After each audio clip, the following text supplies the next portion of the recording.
다이어트 해야 하는데 좀 간단한 방법 없을까?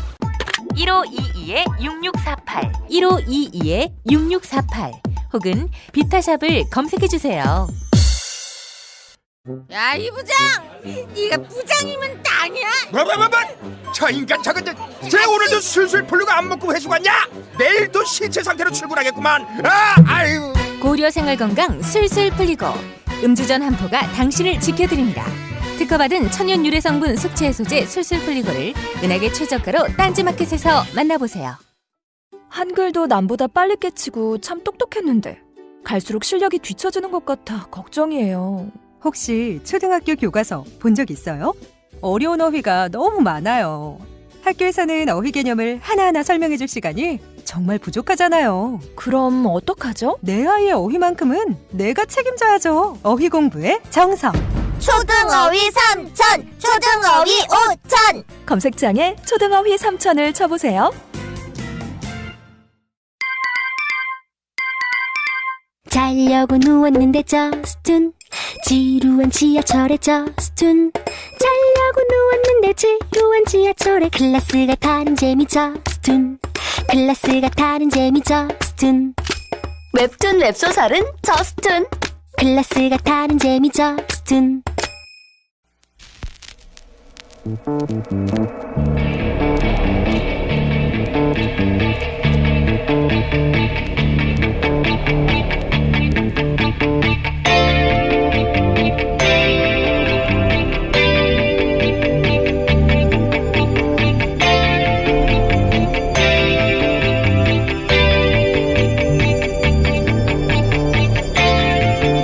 안녕하세요, 김호준입니다. 사법부에서 사법부를 대상으로 하는 국회 국정조사를 스스로 요구하는 전례 없는 목소리가 나오고 있습니다. 법관들의 정치 성향을 분류한 법관 블랙리스트의 존재 여부에 대해 전국 법관 대표회의에서 84%의 법관들이 추가적인 조사에 찬성했음에도 양승태 대법원장이 소불 바로잡자고 소를 죽이겠냐며 추가 조사를 거부했고, 이에 더 이상 사법부 자체 조사만으로는 진실을 밝힐 수 없다고 일선 법관들이 입법부에 이 사안의 진상을 조사해달라고 제안하자는 이야기가 나오게 된 겁니다. 사법부가 문제를 해결할 기회를 사법부의 수장이 거부한 셈이 됐습니다.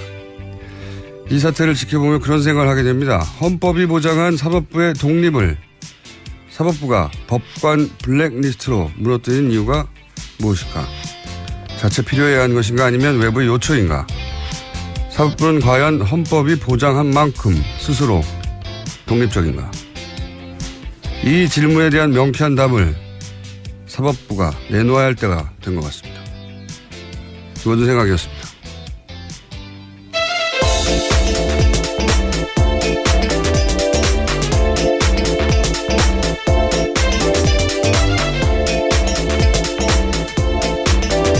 시사인의 김은지입니다. 자, 오늘도 가볼까요? 네. 오늘만 하면 이제 또 주말이죠. 일주일이 가네요. 시간이 참 빠릅니다. 벌써 7월이고. 그러게요. 정말 7월이네요. 언제 시작했죠? 김은지 기자가? 제가 12월 중순 정도에 시작했습니다. 작년 시작했는데 6개월도 지났습니다. 이제 만으로. 시간이 참 빠릅니다. 자, 첫 번째 뉴스는요. 네, 문재인 대통령은 어제 평화적인 방식으로 한반도 비핵화를 달성한다는 베를린 평화구상을 발표했습니다. 그러면서 5대 정책 방향을 제시했는데요. 6.15 공동선언과 14정상선언 이행, 북한 체제를 보장하는 비핵화 추구, 남북 간 합의들을 법제화, 한반도 신경제지도 본격화, 비정치적 분야 교류 협력 확대입니다. 또 이를 위해서는 쉬운 것부터 먼저 하자라고 제안도 했는데요. 오는 10월 4일 이산가족 상봉 및 성묘, 북한의 평창 동계올림픽 참가, 군사분계선의 적대행위 중단, 남북대화 재개를 북한에 제안했습니다. 그렇군요. 한마디로 해서 이제 김대중 노무현의 그분들이 닦아놓은 길을 다시 들어서겠다, 뭐 이런 이야기죠. 그리고 그렇게 얘기하면서 완전하고 검증 가능함을 불가역적인 CBID라고 약자로 비핵화를 이런 방식으로 하라고, 조지 부시 일기 행정부 때 이 주장을 했어요. 북한이 굉장히 싫어하는 표현이에요, 이거. 예. 그렇죠. 완전하고 검증 가능하며 불가역적인. 예, 컴플릿 영어 하시는 건가요? CVID요. 예. 베리파이어블 이리버서블. 예. 생각 안 하고 큰일 날 뻔했습니다. 예. 북한은 싫어하는 표현입니다. 예, 이게. 왜냐면은 이건 패전국에나 요구하는 거다. 디스멘트먼트 마지막에 D. 생각 안 나, 조금 이따 생각났어요.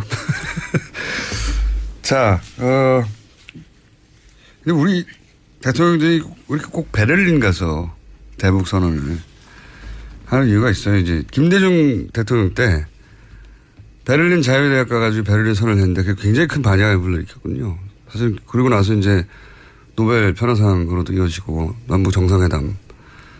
이제 독일이 평화적으로 통일을 했다는 상징성 때문에 이제 여기 가서 하는 거죠. 계속 그 이후에 대통령들도. 네, 박근혜 전 대통령도 드레스덴 구상이라고 해서 드레스덴 가서 발표한 적이 있습니다. 독일에 가가지고. 예, 물론 최순실 씨가 써줬다라는 것도 결국 네, 이후에 통일 대박이 거기서 나온 거죠. 네. 곧 북한이 붕괴될 것이라고 생각하고 했다는 말들이 있죠. 이게 뭐 아무도 궁금해하지 않는 건데 저는 이런 디테일이 궁금해가지고 여기 이게 어디서 했느냐. 베를린 자유대학에서 김대중 대통령이 했는데 이번에는 퀘르버 재단에서 했어요. 퀘르버 네, 재단. 그렇죠. 재단 네. 초청 연설이었습니다. 이게 이제 형식은 초청이지만 시진핑 주석이 거기 갔을 때도 거기서 했거든요. 3년 전 난징 대학설 일본이 했다고 아주 크게 그 국제면을 장식했는데 우리나라에서 별로 보도 안 됐어요. 그러면서 센카쿠 열도하고 영토 분쟁이 생기면 전쟁도 불사하겠다. 예, 일본하고 굉장히 싼 발언이죠. 그것도 여기서 했는데 여기가 이제 미국에서도 CSIS에서 했잖아요. 연설을. 거기가 외교안보 전문 재단인데 독일에서 외교안보 전문 재단이에요. 예. 거기는 싱크탱크 여긴 재단. 근데 좀 저는 이런 게 궁금하거든요. 다른 데서는 이런 걸 안 궁금해하나 몰라. 독일 정치권하고 아주 관계가 깊어요.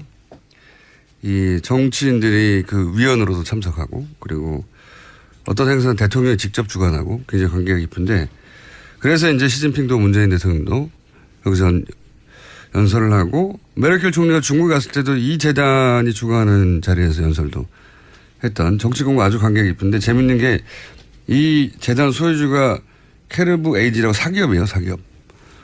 근데 이 그룹 중에 담배 많은 기계를 생산하는 회사가 있습니다.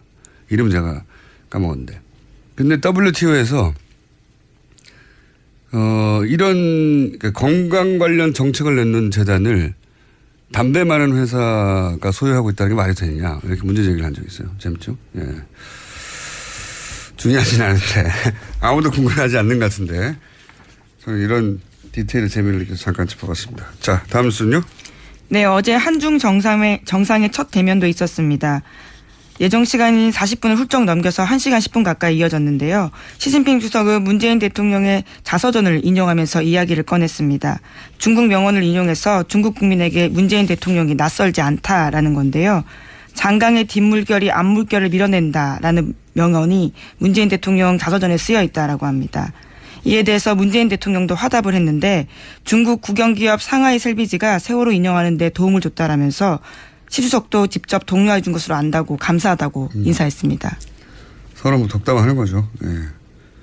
근데 이게 명언은 아니고 속담이에요, 그냥. 예, 무슨 명언까지요.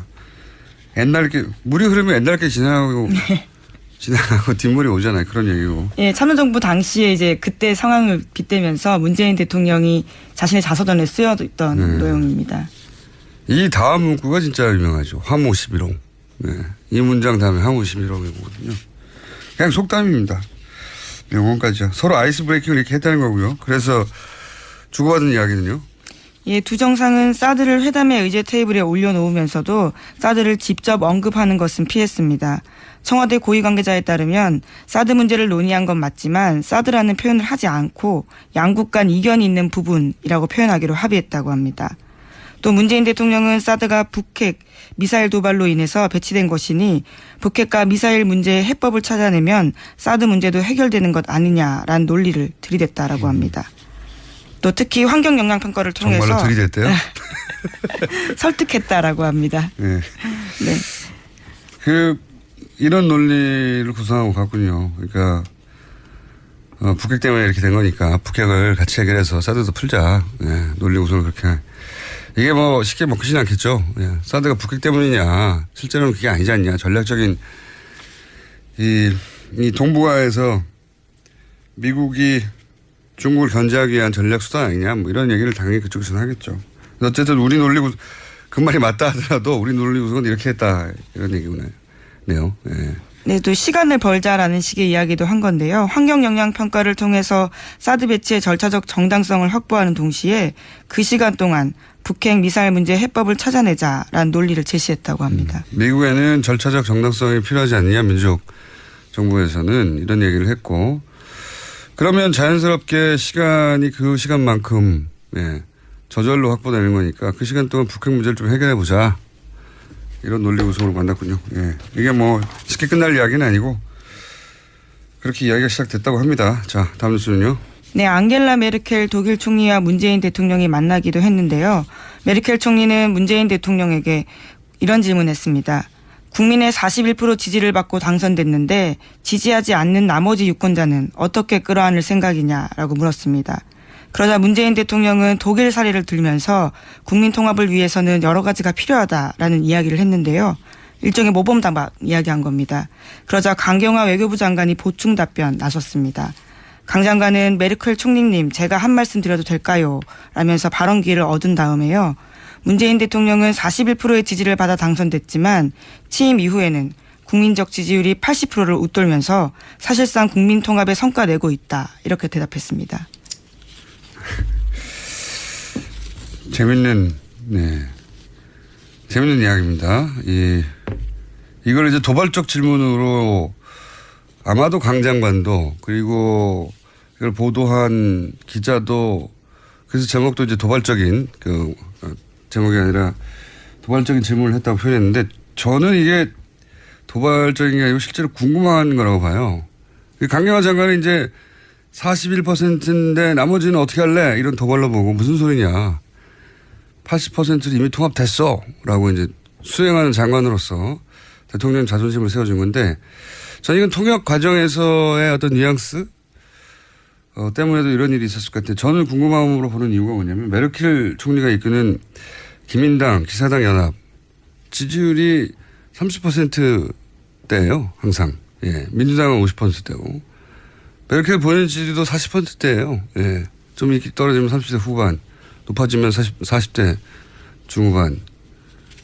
그러니까 다른 나라 정상을 도발할 정도의 지지율이 스스로 못 돼요. 예, 상황적으로. 오히려 이제 독일은 일당이 휩쓰는 구조가 안 된단 말이죠. 예. 항상 이 정도 지지율에서 왔다 갔다 하는데 우파 정당이죠. 중도 우파. 뭐 중도 우파라고 해봐야 우리나라 진보 정당보다 더 진보적인데 어쨌든 그래서 연립을 하고 연정을 하면서 항상 고민이 그거거든요. 나머지 정당 지지자를 어떻게 벗어볼 것인가. 항상 고민일 수밖에 없는 정치 구조인데 그래서 이제 실제로 저는 물어본 거라고 봐요. 예. 당선은 그렇게 했는데 나머지는 어떻게 포섭하냐. 정상 대 정상으로 궁금한 거죠. 예. 저는 그렇게 봅니다. 예. 이거를 도발할 이유가 없다. 도발로 해석했는데 중간에 통역한 분이 이제 그냥 드라이하게 전달하면서 그거를 받아들인 사람 쪽에서 이렇게 받아들인 게 아닐까. 저는 그렇게 생각이 들어서 혹시 나중에 통역한 분에게 그 뉘앙스를 정확히 물어서 나중에 메르켈 총리하고 단독 정상회담을 한다. 그럼 저는 이 주제를 굉장히 재밌게 할 거라고 봅니다. 허심탄회하게. 저는 좀 다르게 봅니다. 도발이 아니고. 저는 그렇게 해석한다는 거요. 그게 맞죠. 앞뒤를 잘 생각해 보면 왔는데 41%인데 나머지 어떻게 할 거야? 도발할 의미가 뭐 있습니까? 자기도 그러니까 안 되는데. 자, 다음 주는요. 네, 두 사람 만나는 자리 바깥에서 교민들이 기다리고 있었는데요. 문재인 대통령이 거기 나가서 담장 사이로 교민들과 일일이 악수했습니다. 메르켈 총리도 문재인 대통령 옆에서 100여 미터를 함께 걸으면서 교민들과 인사했는데요. 박수현 청와대 대변인 말에 따르면 독일 총리실 관계자도 이런 장면은 처음이다라고 말할 정도로 메르켈 총리가 환대했다라고 합니다. 교민들이 느끼는 감상에 대해서는 제가 어제 잠깐 말씀드렸는데 인터뷰를 한번 해봐야 되겠습니다. 사실 국내에 있으면 잘 못 느끼는데 대통령이 와서가 아니라 그런 지나가는 과정을 겪고 나서 그리고 이제 그 지나가는 과정 자체가 사실은 독일 같은 경우에는 민주주의를 한국에 다시 배워야 된다 이런 기사도 많이 나왔거든요. 굉장히 뿌듯한 상황인 거죠. 어떤 감정을 교민들이 느끼는지는 저희가 한번 따로 인터뷰를 해보겠습니다. 네, 꼭 독일뿐만 아니고. 자, 다음 뉴스는요. 네, 국민의당 제보 조작 사건입니다. 검찰은 어제 이용주 의원의 보좌관 김모 씨를 소환했습니다. 참고인 신분인데요. 지난 3일 검찰 조사를 받은 김성호 전 공명선거 추진당 부단장은 당의 공식 통로를 거쳐 제보를 입수했다라고 밝힌 바 있습니다. 여기서 공식 통로는 이용주 의원인데요. 따라서 검찰은 이 의원의 보좌관인 김 씨를 상대로 당시 제보 입수 경위와 또 이외의 절차를 물었다고 합니다. 그 공식 통로, 공식 라인. 결국 이제 의원급을 소환하려면 그 전에, 뭐 보좌관부터 시작해서 모두 다 점점 의원급을 소환할 때가 됐다는 얘기겠죠. 예. 이건 이제 검찰 중간 발표가 있을지 아니면 뭐 최종 발표가 있을지 모르겠는데 그 전까지는 제가 보기에는 더 이상의 추정할 수 있는 뉴스가 별로 나올 것 같지는 않습니다. 네. 자, 이제 의원급을 소환할 즈음이 다다랐다는 정도고. 자, 다음 뉴스는요. 네, 어제 추미애 더불어민주당 대표가 국민의당을 비판했습니다. 제보 조작은 단독 범행이라는 조사 결과에 대해서인데요. 꼬리 자르기가 아니라 안철수, 박지원 머리 자르기다라고 지적했습니다. 이에 대해서 국민의당이 발끈했는데요. 막말이다. 국민의당 등의 비수를 꽂는 야비한 행태다라고 반발했습니다. 추 대표가 사퇴할 때까지 국회 일정을 전면 거부하겠다라고도 밝혔는데요. 당장 어제 오후 국회 예결위에 불참했고 추경안 상정도 불발됐습니다. 국민의당 입장에서는 흔히 하는 표현으로 울고 싶은데 이제 뺨을 때려준 거죠. 국민의당의 비수가 꽂혀있긴 해요. 예, 꽂혀있긴 한데 근데 본인들이 꽂은 거죠. 그건. 예, 어렵게 팔을 돌려가지고. 이 보도를 오늘 아침에 보니까 이제 동아일보에서는 여당 대표의 거친 입 때문에 이렇게 됐다고 프레임을 잡았던데 책임 소재가 이제 여당에 있다는 거죠. 예. 프레임부터 원래 의도가 들어가는 거니까 보수 매체는 이게 국민의당 잘못이 아니라고 이제 말해주고 그렇다기보다는 이제 뭐든지 야당이 아니라 여당 잘못이라고 말해주고 싶은 게 보수 매체인 거죠. 당연히. 근데 이 표현 자체는 제가 알기로 한겨레가 며칠 전에 쓴 기사에 나온 표현이에요. 예. 꼬리 자르기가 아니라 머리 자르기다라고. 근데 이게 마침 울고 싶은데 위기에 처했으니까 위기를 타개할 기회가 왔기 때문에 이런 말을 하자 이제 동네 사람들한테 외치는 거잖아요. 동네 사람들 쟤네가 힘세다고 우리 때려 뭐 이런 피해자 퍼포먼스를 하는 건데 위기를 타개하는 방식으로 그런 게 필요할 때가 있어요. 외부의 적을 만들어서 내부 결속도 다지고 피해자 포지션에 가가지고 이거는 뭐 동서고금 정치에서 항상 잘 쓰는 기술인데 저는 이 장면을 보면서 진짜 위기는 제보 조작 사건이 아니고 그 사건을 돌파해가는 국민의당의 대응 방식이다라고 저는 생각이 드는 게 지금은 그런 종류의 대응으로 돌파할 수 있는 성격이 아니거든요. 이게 생각해보면 이게 이제 뭐 피해자 포지션, 뭐 약자 포지션, 핍박받는 피해의식, 자기 연민, 뭐 억울함을 주장하는 마음 이런 대응으로 야당이 돌파할 수 있는 얘기는 힘에 밀리거나 아니면은 부당한 공작으로 당했을 때 쓰는 거지 당내에서 출발하는 위기를 이렇게 돌파하는 게 대중적인 지지를 얻기 힘들어요. 저는 국민의당의 현재 리더십, 현재 대응 방식이 오히려 자체적으로 심각하게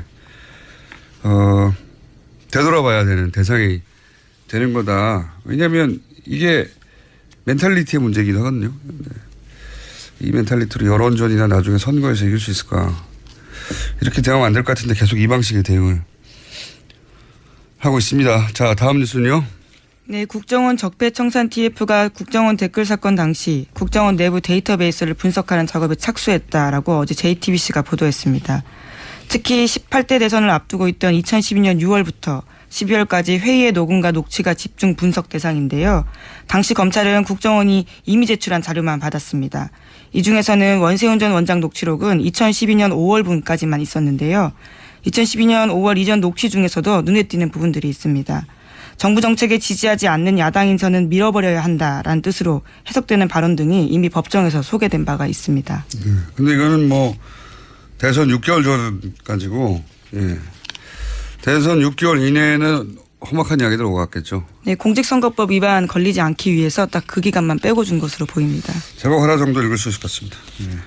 네, 어제 이재용 부회장의 재판이 있었는데요. 여기서도 안종범 전 수석의 수첩이 쟁점이 됐습니다. 그 내용은 저희가 바로 이어서 저희 이정열 전 판사님하고 얘기를 나눌 것이고, 네. 제가 오늘 아침 눈에 띄는 기사는 종원진 의원이 보수신당 창당한다고. 네. 네, 변희재 정미용 씨도 합류한다고 합니다. 정치 뉴스인데 연예 뉴스의 느낌이 나요. 네. 여기까지 하겠습니다. 시사인의 김은지였습니다. 감사합니다. 모닝똥? 제겐 사치였죠. 내가 토끼인지 토끼똥이 나인지 내가 변을 본 것인지 변을 당한 것인지 나는 바나나이고 싶다. 간혹 구렁이이고도 싶다. 미궁 대장사랑.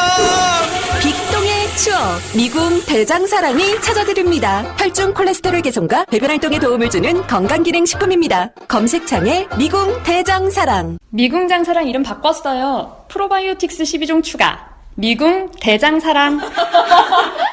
골반 잡자 바로 잡자 바디로직 허리 통증 바로 잡자 바디로직 2017년 쿨 썸머 바디로직 라이트 출시. 통기성이 좋아 땀 걱정 없이 한여름에도 쾌적하게. 입은 듯 안 입은 듯 가벼움의 신축성은 그대로. 자세가 좋아지는 골반 교정 타이즈 바디로직. 검색창에 골반 교정 바디로직 라이트. 아무도 묻지도 따지지도 않고 가입하셨다고요? 보험은 너무 어려워요. 걱정 마십시오. 마이보험 체크가 도와드립니다.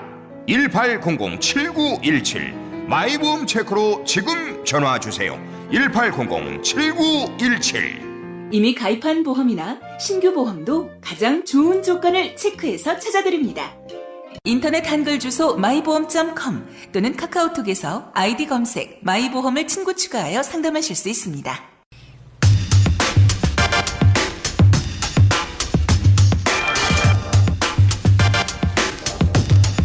박근혜 전 대통령과 이재용 삼성 부회장의 뇌물죄 핵심 증거 중에 하나로 안종범 수척이 재판부에 의해 직접 증거로는 인정할 수 없다고 어제 공판에서 정해졌죠. 자, 이 사안을 어떻게 이해해야 하는지 이정열 전 부장판사 연결해서 이야기 나눠보겠습니다. 안녕하세요, 판사님. 네, 안녕하세요. 이게 이제 법률 용어다 보니까 네. 그리고 이 기사를 굉장히 많은 기사가 커버가 됐는데 이 기사를 쓰는 기자의 단어 선택에 따라서 확 달라집니다. 네네. 지금 이제 야 이거 증거로 이제 채택이 안 됐으니까 큰일 났네 하는 쪽과 그렇죠. 굉장히 드라이하게 정황 증거로 채택이 됐다 하는 정도의 네. 이게 무슨 말이야 해석이 안 되는 기사. 근데 이제 국민들이 이재용 삼성 부회장 같은 경우에는 강력한 막강한 변호인단이 명백한 것도 자꾸 명백한 것이 아닌 것이냐 그렇게 해 나가고 있다는 그런 이미지가 있기 때문에 걱정을 하는 거죠 지금. 네, 그렇죠. 네, 그런 걱정인 상황입니다. 그래서 네. 우선 이 정황 증거로만 채택이 됐다는 게 무슨 의미인지를 좀 설명해 주십시오. 일단 정황 증거는 간접 증거의 일종인데요. 말씀하신 대로 이 법률 용어라 최대한 하여튼 좀 쉽게 좀 얘기해 보겠습니다. 아주 자세히 알고 싶지는 않고 그냥 그런 거구나. 예. 예. 그러니까 이제 직접 증거의 반대죠. 간접 증거는. 직접 증거는 말 그대로 이제 직접적으로 그 혐의 사실을 인정할 수 있는 증거고 간접 증거는 직접적인 건 아니지만 간접적인 뭐 이런 건데 예를 들어 이런 겁니다. 뭐 그건 너무 뻔한. 네. 그렇죠. 그러니까 예를 들어서 뇌물. 이제 뇌물죄다 하면 이제 돈 준 사람이 나 줬어 이렇게 얘기하는 경우. 그렇죠. 그 직접 증거죠. 예. 그다음에 이제 받은 사람이 받았다고 자백하는 경우. 그 직접 증거죠. 당사자들이 직접 말할 경우. 예. 예, 그렇죠. 그런데 이제 간접 증거는 뭐 예를 들어서 뇌물을 현금으로 줬는데 그 뇌물을 줬다는 일시 부분에 뭐 1시간 전쯤에 금융기관에서 뇌물 액수랑 같은 돈이 인출됐다는 금융자료. 이건 이제 직접 증거는 아니죠. 그것만 가지고 뇌물을 줬다고 할 수는 없지만 돈만 나온 거니까 그거는. 예. 그렇죠. 예, 뭐 살인 같으면 뭐 살인자의 지문이 찍힌 칼 뭐 이런 건 직접 증거지만 뭐 살인 현장 부근에서 배회했다는 뭐 CCTV 영상 이런 거는 간접 증거가 되는 거죠. 그렇군요. 예, 그런 이해했습니다. 예. 이해했는데 그러면은 이제 지금 재판부가 이 종범실록이라고 우리가 부르는 그 안종범 전 수석의 수첩을 간접 증거로 채택했다는 것은 어떤 의미입니까? 정황 증거로 채택했다는 것은 법률적으로 어떤 의미입니까? 일단 그 내용을 볼 필요가 있는데요. 지금 종범실록이라고 하셨으니까 그렇게 명칭을 하면 예. 거기에 기재된 내용은 뭐냐면 안종범 전 수석이 박근혜 피고인한테서 전화라든가 뭐 회의 시간에 얘기한 것을 적었다는 거잖아요. 그렇죠. 그럼 엄밀하게 말하면 이거는 이제 안종범 전 수석이 쓰기는 했지만 안종범의 진술 내용이 아니고 네. 박근혜 피고인의 진술 내용인 거죠. 그러니까요. 제가 말하고 싶은 부분이 그 대목인데. 그렇죠. 그러면은 박근혜 피고인의 진술 내용이니까 이거는 이제 형사소송법상 어떤 효력을 가지냐면 어떤 사람의 진술 내용이 기재된 문서는 그 진술을 한 사람이 이거 내가 한 진술이 맞다. 라고 법정에서 그렇게 선서하고 증언을 해야 이 증거 능력이 있고 효력이 있어요. 그러니까 지금 이 안종범 그 전 수석 안종범 피고인의 수첩 이 종범실록은 엄밀하게 말하면 다시 말씀드리지만 안종범의 진술 내용이 아니고 박근혜 피고인의 진술 내용이기 때문에 그걸 받아 적은 거 아닙니까? 그렇죠. 그렇죠. 그러니까 박근혜 피고인이 나와서 사실 증언을 해야 되는 거예요. 이거는 내가 말한 말을 받아 적은 게 맞다. 그렇죠. 내가 이렇게 말한 사실이 있다. 예, 그러니까 이 부분에 관해서는 사실 엄밀하게 말하면은 이게 증거가 될 수 있는 상태는 아닌 거죠. 아직은. 예, 그런데 이게 이제 주의 깊게 봐야 될 부분은 뭐냐면 사실 이게 증거가 된다 안 된다라는 문제를 이제 증거 능력의 문제라고 하는데 증거 능력이 있어야만 증거로 채택을 할 수 있거든요. 네네. 예, 근데 그 증거 채택은 언제 하냐면 재판 진행 과정에서 해요. 중간에. 이거 채택한다, 안 한다, 이거 증거 능력이 없으니까 채택 못 한다, 뭐 이런 식으로. 그런데 이제 우리가 알고 있는 그 증거로서의 가치, 이거는 이제 증명력이라고 하는데, 증거 능력이 아니고, 엄밀하게 말하면 증거 능력은 증거가 될 수 있는 가치 뭐 이런 걸 말하고, 증명력은 얼마나 믿을 수 있냐, 이 증거를. 그러니까 뭐, 이번 사건 같으면은, 이 종범실록 가지고 뇌물 수수했다는 공소사실을 인정할 수 있다, 없다, 이런 얘기인 거죠. 그러니까 증거 능력이라는 말은 오히려 증거 자격이고, 예. 실제로 우리가 이제 일상적으로 그게 증거를 믿을 만한 그런 증거 능력을 갖췄나 할 때는 이걸 증명력이라고 하는 거군요. 예. 그렇죠. 예. 신빙성 있는 증거, 증명력이라고 하는데 이 증명력은 용어를 잘못 만드셨네. 법률가들이. 예. 이게 어쨌든 일본 거에서 온 거라. 뭐 하여튼 그래서 이 증명력은 어떻게 판단을 하냐면 가치를 부여하냐면 이 재판 진행 중에 하는 게 아니고요. 변론 종결하고 심리 종결하고 나서 이제 모든 것을 증거를 종합해가지고 판단해서 판결문에 나오는 겁니다. 그러면 제가 이해한 대로 좀 정리해 볼게요. 지금은 박근혜 전 대통령이 내가 한 말이라고 하지 않았기 때문에 아직은 증거 능력, 증거로서의 자격을 갖추지 못한 상태고. 그렇죠. 이것이 믿을 만하냐 믿을 만하지 않냐는 재판을 해보고 결정한다. 그렇죠. 그런 상태다. 예. 그러면 정황 증거로만 인정한다는 거는 그 중간에서 어떤 의미입니까? 나중에 증거력이 있는지 없는지 일단 두고 보겠다 이런 건가요? 그렇죠. 그거는 유보합니다. 어느 재판이나 그렇고요. 만약에 이게 법정에서 이거 증명력이 있네요라고 하는 순간 그 재판은 더 할 필요가 없어지는 재판이 되잖아요. 그렇죠. 그러니까 그 얘기는 절대로 안 합니다, 판사들이. 그거는 뭐 심증을 다 드러내는 거기 때문에. 정황 증거가 됐다는 것은 나쁘게 해석할 필요가 없는 상태인 거네요? 정확한 지적이십니다. 그러면은 이렇게 봐도 되겠네요. 그러니까 이제 일반의 인식이 삼성 이재용 부회장의 불리한 기사는 잘 안 나고 유리한 기사는 크게 보도된다. 이게 저는 경험칙으로, 제 개인적인 경험칙으로 어느 정도 사실에 부합한다고 생각하는데 재벌들이 뭐 다들 이런 언론 매니지먼트를 하는데 이 분야에 삼성이 제일 강하죠. 근데 지금 말씀만으로는 이것이 박근혜 전 대통령 쪽에 불리하다, 유리하다, 혹은 이재용 부회장에게 유리하다, 불리하다고 판단할 내용이 아닌데 마치 이재용 부회장에게 매우 유리한 것처럼 해석된 문구로 차 있는 기사들이 나는 것은 오보죠. 오보인지 의도인지. 예, 왜냐면은 이런 게 있거든요.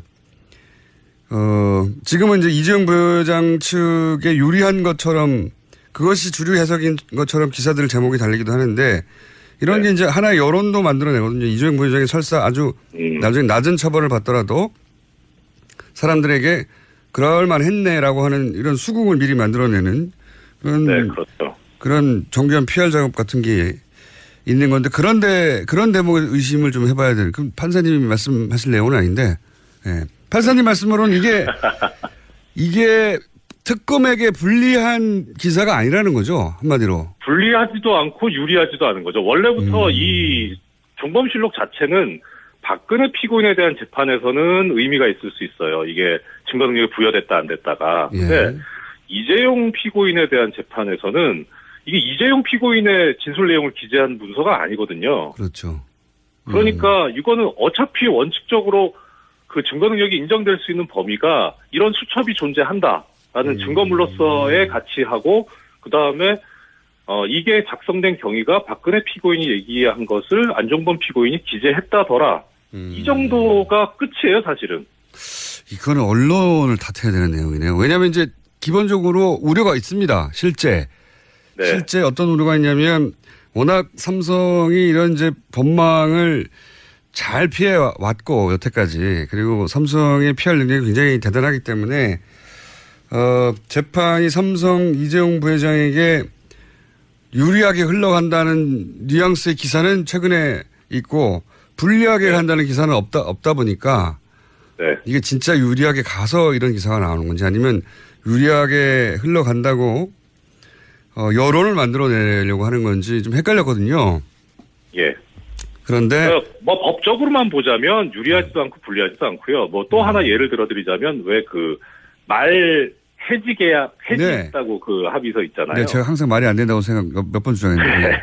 예. 그럼 뭐 국장님께서도 지적을 하셨지만 이게 이 삼성이 이제 승마협회장을 맡고 있었지 않습니까? 예. 그러면은 이제 승마협회장을 맡고 있으면서 그 승마 선수들을 지원했다는 얘긴데, 근데 지원을 할 때 소유권을 넘기진 않았다 이런 거라면 그러면은 소유권을 넘기지 않았으면 어떻게 지원을 했다는 얘기냐? 예. 뭐 임대차 했다는 거냐? 그렇죠, 빌려줬다는. 사용대차 그러니까 무상으로 빌려줬다는 거냐? 예. 이 부분에 관해서 아무 얘기를 안 하고 있고 그냥 소유권이 넘어가지 않은 거다라고 얘기를 하고 있거든요. 네네. 예, 그러면 지원을 하지 않았다던가 애시당초.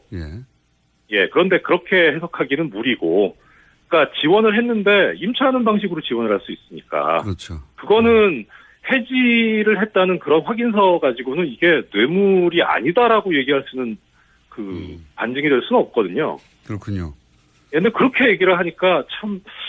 그것도 저도. 고인 입장에서 이게 이제 삼성 입장에서 물론 각 주체가 자기한테 유리한 말을 할 수 있죠. 근데 이제 언론이 삼성에게 유리한 발언들, 삼성 변호인 측의 주장을 사실은 그렇게 법정에서 흘러가고 있는 것처럼 자꾸 보도를 하기 때문에 그 지금 말씀은 그런 해지 계약서가 나왔다고 해서 뇌물이 아닌 게 입증된 게 아니다 이런 말씀이네요. 그렇죠. 예.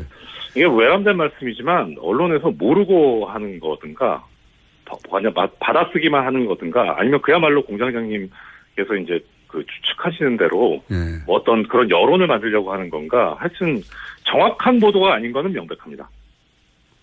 의도가 있다고 저는 생각합니다. 아니 거기에 뭐 법 전문 기자들도 있고요. 사실 법을 공부한 기자들도 있고요. 법 출입처 기자들도 있고요. 네. 그런데 그거는 이제 판사님하고 얘기할 내용은 아니었고요. 제가 법원 출입 기자들하고 인터뷰를 한번 해보죠. 그런 내용에 대해서는. 여하간 최근에 삼성에게 굉장히 유리하게 국민이 흘러가는 것처럼 나오는 기사들은 그것은 정확하지 않은 기사다. 네, 그렇죠. 그리고 재판이라는 것이 그야말로 뭐 수사도 움직이는 생물이라고 표현하듯이 재판도 동적인 프로세스라고 얘기를 하거든요. 어떻게 변할지 모릅니다. 그래서 결심해서도 이게 바뀔 수도 있는데 심의를 종결하고도 심의가 미진해서 뭐 재개를 한다던가 할 수 있는데 지금 아직 재판 진행 중인데 뭐 이게 유리하다 불리하다 얘기하는 것 자체가 사실 재판을 모르고 하는 얘기일 수도 있습니다. 다 아는데 제가 보기에는 이재용 부회장에게 워낙 불리한 기사들이 사실은 특검 기간에 많이 나왔고 최근에는 이재용 부회장의 불리한 기사는 거의 없어요. 없는 대신에 아예 기사가 잘 없는 편이죠. 근데 이재용 부회장의 유리하게 해석될 변호인단 입장에서는 여지가 있는 조금이라도 그런 기사가 있으면 그런 기사만 나와서 의심했는데 뭐 어쨌든 알겠습니다. 그걸 가지고 재판이 이재용 부회장 쪽으로 기울었다. 이렇게 판단하는 거는 전혀 사실이 아니다. 네. 예, 그렇죠. 이것은 그야말로 그 종범실록에 나와 있는 원진술자인 박근혜 피고인이 증인으로 나와서 증언을 해봐야 할 문제죠. 물론 본인한테 불리한 건 다 아니라고 하니까 뻔한 것도. 그렇죠. 만약 이렇게 되면 어떻게 됩니까? 박근혜 대통령이 그 수첩에 적힌 내용은 내가 말한 내용이 아니야. 라고 해버리면요. 네. 안정범 피고인 전수석은 전체가 다 지시한 내용, 말한 내용만 적었다. 이게 개인 비망록이 아니라 업무 일지로 대통령의 지시사항만 적은 것이라고 하는데 박근혜 전 대통령이 내가 그런 말 한 적이 없다 해버리면 어떻게 됩니까? 그게 액면상으로 보면 증거가 없는 셈이 되긴 한데 재판 관행상 어떻게 보냐면 적어도 어느 정도까지는 설명이 돼야 되거든요. 예를 들어 이 부분은 진술을 했고 이 부분은 진술 안 했다. 뭐 아니면은 그럼 뭐 진술 안 했는데 왜 기재가 됐느냐? 그럼 내가 이렇게 얘기를 했는데 아마 그걸 착각해서 이렇게 쓴 것 같다. 또 이 단어는 내가 이러한 취지로 이야기한 것이다. 이렇게 설명이 어느 정도는 돼야 되는데 그 설명을 하지 못하면 물론 유죄의 증거나 증명은 검사가 입증을 해야 되는 게 형사소송법상의 대원칙이긴 하지만 재판 관행상으로는 피고인의 그러한 태도는 오히려 유죄의 심증을 들게 할 수 있죠. 그래서 그냥 뭐 나는 그런 말 한 적이 없다 이래가지고서는 오히려 재판 전략상 안 좋죠. 박근혜 피고인 입장에서. 알겠습니다. 네, 정확하게 최근에 벌어지고 있는 일을 이해했습니다. 네, 조만간 또 지금 한참 국정조사 해달라고 하는 얘기 있지 않습니까? 네. 그 주제는 좀 더 진척된 다음에 다시 한번 모시겠습니다. 네. 오늘 말씀 감사합니다. 예, 안녕히 계십시오. 지금까지 이정열 전 부장판사였습니다.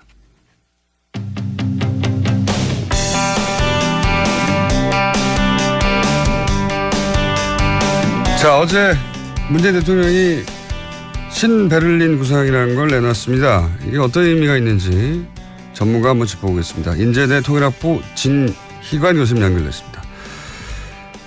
안녕하십니까?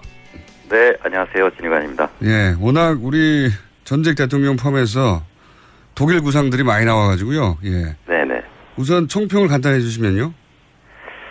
네, 과거 정부들도 말씀하신 대로 베를린 구상들을 발표해 왔었는데요. 대체로 정부 출범 한 2, 3년 차에 이제 선언을 했었거든요. 네. 이제 문재인 정부는 2개월도 안 되어서 이런 선언을 한 것으로 봐서는 상당히 치밀하게 준비해왔던 게 아닌가 그런 생각이 들고요. 그 다음에 최근에 이제 한미 정상회담이 있었지 않습니까? 네. 이제 남북 문제를 한국이 주도해 나가겠다는 걸 이제 공동선언에도 포함을 시켰는데 이러한 어떤 국제 환경적인 측면에서도 우리 한국이 해야 될 그런 역할들이 좀 어느 정도 인정되는 시점에서 나온 이제 그런 문제라고 보여집니다. 한 가지만 더 말씀드리면 지금 북한이 최근에 ICBM 실험을 했지 않습니까? 그래서 지금 북한이 실험할 만한 것들은 다 하지 않았는가? 무슨 이야기냐면 이제는 어떤 출구를 찾아야 되는 그런 시점에 놓여 있다. 그렇게 본다면 시기적으로는 매우 적절했다 이런 생각이 듭니다. 자, 총평은 뭐 긍정적으로 평가하셨는데 좀 구체적으로 김대중 전 대통령의 베를린 선언이 사실 독일에서 우리 대통령들이 뭐 아마도 평화적으로 통일됐기 때문에 상징적인 의미에서 거기 가서 자꾸 하는 거겠죠. 근데 김대중 전 대통령의 이제 베를린 선언 혹은 뭐 노무현 전 대통령의 대북 정책 이런 것과는 어떻게 같고 어떻게 다릅니까? 김대중 정부 때는 당시에 남북 관계가 금강산 관광이라든가 대북 투자가 서서히 시작되던 그런 시점이었거든요. 네. 그리고 이 선언이 발표되기 이전에 사전 교감이 좀 있었던 것으로 보여집니다. 그러나 이제 중요한 것은 김대중 정부 당시에는 북한이 매우 경제적으로 위기에 처해 있고 식량난에 처해 있던 그런 시점이라서 북한의 어떤 그런 경제를 지원해야 되는 그런 시점에서 어떤 그 발표가 있었다고 볼 수 있고요. 정책도 그렇게 추진되었고, 그다음에 그 노무현 정부 때는 어떤 퍼주기나 지원이라기보다는 상호 발전을 해야 되는 그런 차원에서 평화번영 정책이라는 걸 하는 시점에서 정책이 진행됐다고 한다면, 지금 문재인 정부에서는 북한이 고도로 어떤 도발적인 행동이 지금 진행되는 상황, 그리고 또 우리 한국 역시도 어떤 경제 성장 동력을 찾아야 되는 이런 매우 중대한 시점이거든요. 그런 시점에서 나온 그런 선언들이기 때문에 서로 이렇게 수위는 많이 다른 측면이 있다, 그렇게 보이십니다. 본질적으로는 같은데 수위가 좀 달라졌다. 네네, 그렇습니다. 노무현 대통령 시절의 통일 구상과도 이게 다릅니까? 혹은 같은 점은 뭐고 다른 점은 뭔가요? 중요한 것은 남북 관계의 어떤 우리 기본적인 통일 방향이라는 것은요, 일단 상호 신뢰를 구축해 나가는 과정에서 점차 제도적으로 통합 단계로 나가고자 하는 그런 건데요. 그 원칙에서는 큰 변화는 없는 것으로 보여집니다. 다만 이제 상황의 차이가 많이 있다.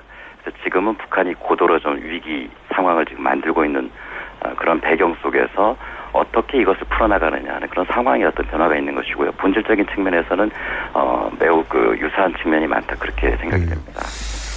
결국 이제 김대중 노무현 정부가 앞에 닦아놓았던 길 위에 좀 더 위기 상황이 왔지만 그 길로 가겠다는 선언이라고 이해하면 되겠죠? 네네, 그렇습니다. 예. 그렇다면 이제 최근 10년 사이에 이명박 정부의 베를린 그리고 드레스덴 역시 마찬가지로 독일에서 있었는데 이들 선언과는 어떤 차이가 있습니까? 네, 아까도 모두에 말씀드렸습니다만 어떤 북한의 어떤 제안을 하거나 선언을 발표할 때는 그의 어떤 마땅한 환경을 만들어 놓고 이제 전개가 돼야 되는데요. 이명박 정부 때나 박근혜 정부 때는 그러지 못한 측면이 있는 것 같습니다. 특히 2011년에 나왔던 이명박 대통령의 베를린 제안을 보면은 이게 천안함 연평도 사건 바로 이후거든요. 그래서 전제가 뭐였냐면 천안함 연평도 사태에 대해서 사과를 한다면 김정일 위원장을 우리 당시 해관보 정상회의가 서울에서 열렸는데 여기 초청하겠다는 그런 내용이었습니다. 근데 이제 북한이 여기에 대해서 사과를 하지 않고 오히려 반발을 하는 상황에서 이런 제안을 했을 경우에 실현되기 매우 어렵다는 측면이 있고요. 그리고 또 한 가지는 북한하고 사전 교감이 전혀 없었고요. 베를린 제안하는 당시에 거의 동시간대에 베이징에서 비공식 접촉이 있었거든요. 그때 돈을 트렁크에 넣어줬더니 그것 때문에 아주 심각한 문제가 발생. 돈을 뿌리치고 가가지고 아주 크게. 예. 결국은 북한이 녹취를 공개하겠다고까지 이렇게 협박을 하는 그런 상황. 기억나네요. 예. 네. 베를린에서는 이런 제안을 하고 베이징에서는 북한과 비공식 접촉을 해서 천안함을 당신들이 한 것이라고 해달라고 돈을 줬는데 그걸 거부하고 북한이 그걸 공개해버렸죠. 갑자기 생각이 나네요. 공식적으로 확인되진 않습니다만 어쨌든 네, 언론은 그렇게 보도가 됐었습니다. 해프닝이 있었습니다. 네, 언론은 그렇게 보도됐고 북한이 그렇게 주장을 했었죠. 예. 네, 그리고 박근혜 정부는 어떠한 접촉도 없이 이제 드레스덴 선언이라는 게 이루어졌는데요. 근데 박근혜 정부의 기본 원칙이라고 해야 될까요? 비공식 접촉을 안 한다는 게 원칙이었거든요. 근데 공식 접촉이 없는데 비공식 접촉도 안 하면서 어떻게 그걸 공식으로 이어질 수 있는지는 참 의문입니다만 전혀 어떤 사전 교감 없이 선언이 이루어졌기 때문에 실현 가능성은 매우 낮았다, 그렇게. 그러면 지금 교수님은 지금 이번 선언에서 성묘 같은 이야기도 나왔지 않습니까? 우리 성묘하게 하자, 남북이. 그런 얘기는 어느 정도의 사전 교감이 있었다고 보십니까? 이번 선언은? 확인하실 수는 없겠지만. 예, 확인할 방법은 없는데요. 네. 다만 이제 과거의 전례를 볼 때, 김대중 노무현 시절의 전례를 볼 때. 전례를 볼 때, 김대중 정부 때도 이미 2000년 남북 정상회담이 만들어지기 전에 4개월 전부터 어떤 준비된 움직임들이 있었다는 게 이제 나중에 자서전이라든가 이런 걸 통해서 확인이 되는 것이고요. 그리고 최근에도 문재인 정부 출범 이후에 약 30여 개 단체의 대북 접촉이 승인이 됐지 않습니까? 자, 이 말씀을 왜 드리냐면 많이 그 남북 관계가 좀 중단된 상태 속에서도 면면이 그 북한과 채널을 이어나가 온 단체들이 있습니다. 그 민간 단체들이 이런 여러 가지 채널들을 통해서 북한에게 의사 타진을 했을 가능성도 상당히 있지 않을까. 그런 노력 없이 이런 일방적인 선언을 한다는 것은 사실 좀 의미가 많이 적어지기 때문에 그런 노력을 하지 않았을까라는 그런 이제 추측을 해볼 수 있을 것 같습니다. 평상시에 문재인 대통령의 성격으로 보자면 준비가 되지 않은 일을 나서는 스타일은 아니시기 때문에 그런 추정도 가능하겠네요. 네, 그리고 뭐 이미 그 문 대통령의 구상은 2년 전에 민주당 대표 시절에 그 구상을 발표한 적이 있지 않습니까? 그 2015년도에. 그 당시에 구상에도 뭐라고 얘기했냐면 공식, 비공식 대화건 어떤 대화건 북한하고 해야 된다라는 걸 이제 강조했거든요. 그것은 남북 관계를 풀어나가는 데 있어서 굉장히 중요한 어떤 방식이 될 것이다라고 보여지고 그렇게 본다면 아마 비공식적인 접촉을 하려는 노력을 하지 않으셨을까 이제 그런 판단이 좀 됩니다. 알겠습니다. 한 두 가지 정도 뭐 지금 이야기들은 교수님이 과거의 경험 혹은 과거 정권의 데이터를 기반으로 한 추정이 될 수밖에 없으니까 정부 당국이 사실 정부 당국이 나와도 비공식 접촉했다고 인정하지 않겠죠. 네네. 기억은 여기까지 하고요. 네. 이건 어떻게 보십니까? 중국하고가 굉장히 중요하지 않습니까? 이 문제를 푸는데. 네. 중국이 이 대북 문제를 문재인 정부와 어떻게 풀어갈 거라고 전망하십니까? 중국은 사실 사드는 배치할 수 없다고 아예 시진핑 주석이 직접 언급하는 정도로 강경하게 나오거든요. 네. 이 문제는 어떻게 보십니까? 그 대통령께서도 그 기자회견을 통해서 말씀했습니다만 어제 시진핑 주석과의 그 면담이 있었지 않습니까? 긴 시간은 아니었습니다만 사드 문제를 제외한 모든 문제에 대해서 서로 이제 동감을 했다.